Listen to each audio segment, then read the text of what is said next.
Welcome to the age of brain rot. It is the Oxford Dictionary Word of the Year. Entire my feed is will be brain rotter. Have you seen those AI cat generated videos? And meow, meow, meow, meow. I know that whole cat story. It's just time wasted that you're not going to get back. Why do I keep stopping at every Ganji Chudel reel? So what exactly is brain rot? Brain rot is the term used to describe low quality content that you consume a lot of and then your brain turns into a little mush. As the name implies, it is literally rotting your brain. Let's ask people what they really think about brain rot content. It's so rubbish, so mindless. There is absolutely no logic in it. I love it. If I'm going through my feed, it's gonna be okay. If I'm going through any of my friends' feed, like DMs, it's gonna be like dark as hell.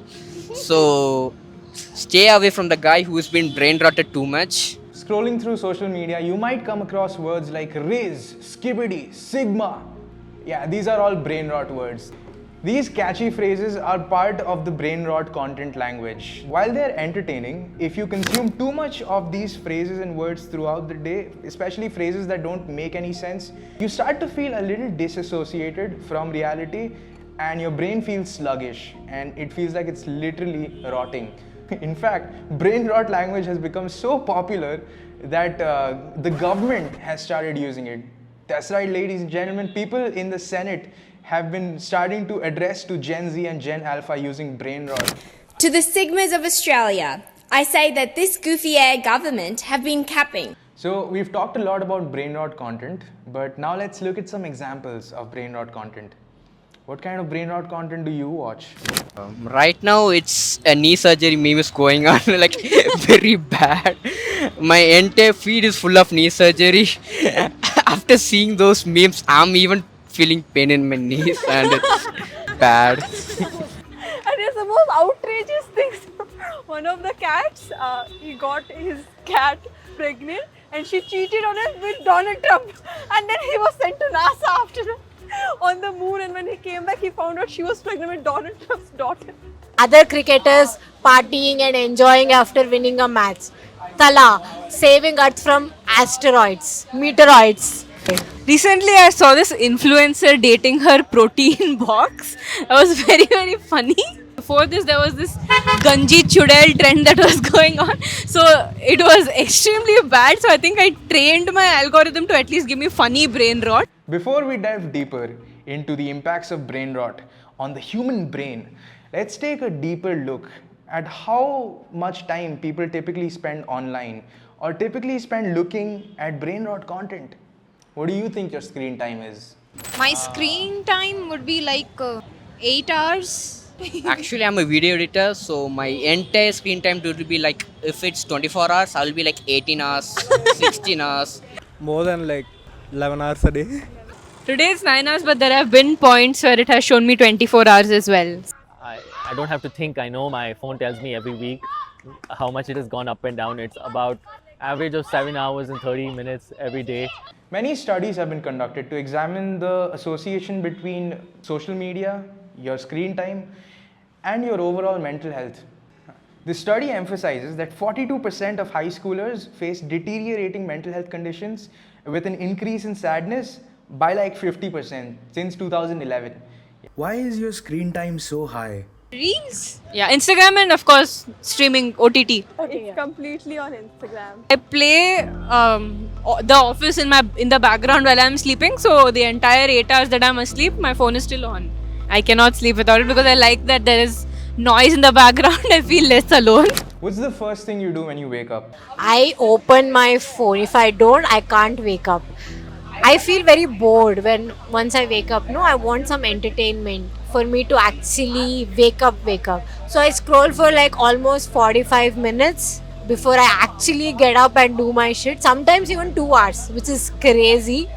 I pick up my phone, yes. No, I think it's a process. Like as soon as I pick up my phone, I check the time, take it with me to the washroom, and then it's playing even when I'm showering. So I think I cannot function without it in the background. Do you think brain rot content is any good? I don't think so. Well, it's rotting your brain. That's why it's in the name, guys. Do you want to rot your brain? Because it's mindless content that you keep watching. There's no narrative. keeps going on and on, has no random beginning, random end, but you get some dopamine because you swiped up stuff and you keep swiping and watching and watching. You actually don't go to watch brain rot, it just comes up on the feed, bro. Like, you know, you're scrolling your normal stuff. After an hour, brain rot starts to creep up. So at hour 3, you're definitely watching all brain rot. I wouldn't consume reels in general for more than an hour the entire day. But yeah, sometimes I just give in when I'm having a rather tough day and I don't want to put in any mental effort on feeling better, like going for a walk or doing much more productive things. I would scroll endlessly, I think. It's good in small doses.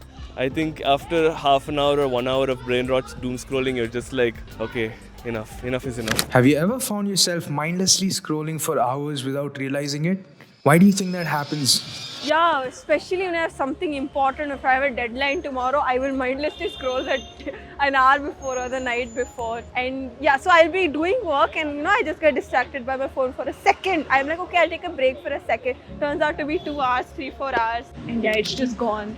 It's always been a conscious habit, like, okay, if I'm feeling like scrolling, I will scroll for a day. Like maybe a day I'm feeling a little not so okay mentally, so I'm relying on this, but the next day is not going to be the same. So I'm very conscious about that. But I do know a lot of people who have said this, that after scrolling for 2 to 3 hours, I feel completely terrible about myself. So that's probably a bad place to be in. And I've realized it and again I went back to scrolling. You see the issue? You can't stop it. It's something that algorithms are also very good at these days. Once you stop on something, it keeps pushing you the same thing and giving you that boost to the brain. It is sort of, yes, relaxation. Like relaxation you get from drinking, smoking. So like same. I go to the bathroom to take a pee. I end up sitting there for a couple of hours. I leave marks on my thighs. I think it's just constant dopamine. So it's like it's another drug, bro. Do you think it is entertaining or just addictive? It is entertaining, but it is addictive more. You having a smoking addiction, drinking addiction. Like I don't go looking for brain rot. Like if it comes across my feed, like I'm going to look at it. It's certainly addictive.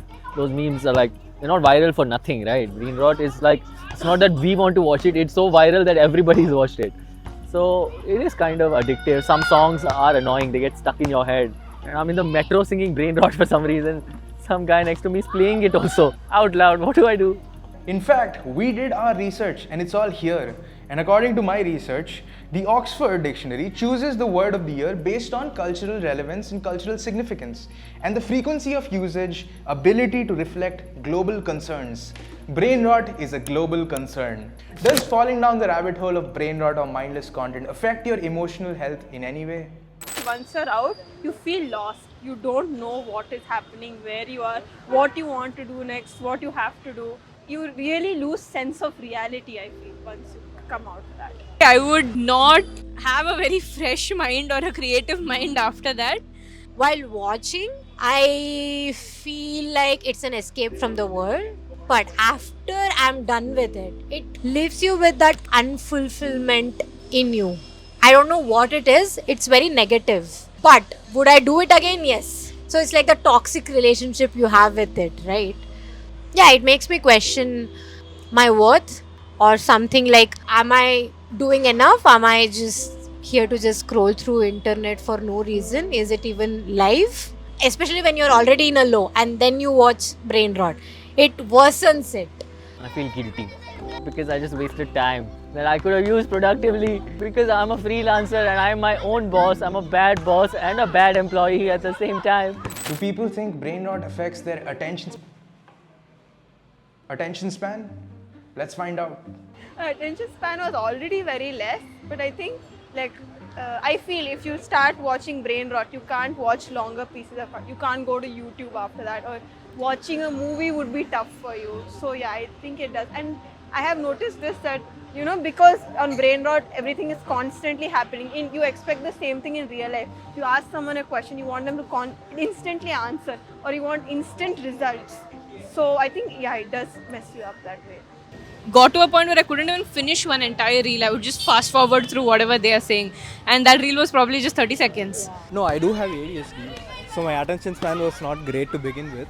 But I guess like with like more and more reels and like brain rot and other things, like the attention span does tend to go even lower.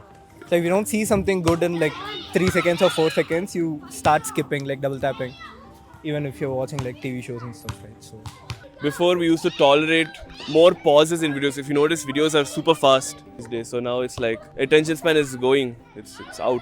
Checking our phones has become our second nature. If we lose our internet connection for 5 minutes, it feels like hours. So, does doom scrolling affect people's productivity or their sleep cycle? Let's find out. Yesterday night only, I was awake till 4 a.m. watching nothing. You ask me what I watched from 12 to 4 a.m. I don't know. Like, I have no clue. And it's bad, right? Like, you should be able to see what you spend time in. For example, if I spend time with my friends, I will be able to tell what conversations we had. But with doom scrolling, you don't know. Yeah. And now today I'm very sleepy. And I can't even blame it on anybody else. If I scroll at night, yeah, I think it does. Because I'll be like, okay, I'll sleep at 10:30, but I'll start scrolling 10 o'clock and sleep at 1 o'clock. So, yeah. And I think because it's so visually stimulating, your sleep hormones get affected by it and, it delays. And you wake up also very tired and very cranky, I feel. It fucks up the whole system. I'm always like, just 5 more minutes. I'll just watch Instagram reels for 5 more minutes. I'll engage with this content for 5 more minutes, and then it just goes on for hours. Yeah, especially in the night. Now that we've talked about the negative effects of brain rot, let's discuss some tips and tricks with which you can avoid it. Number 1, set a time limit on your phone and set a time limit for most of your social media apps and entertainment. Dabble in hobbies like reading, writing, go out, touch grass. Curate your content by following accounts that inspire you. Lastly, create screen-free zones when you're having breakfast or while you're eating to give your brain some rest. I think if you want to have a productive day, you should not touch your Instagram. You should not touch it at all. Because it's a black hole. You get sucked into it and you're just lost after that.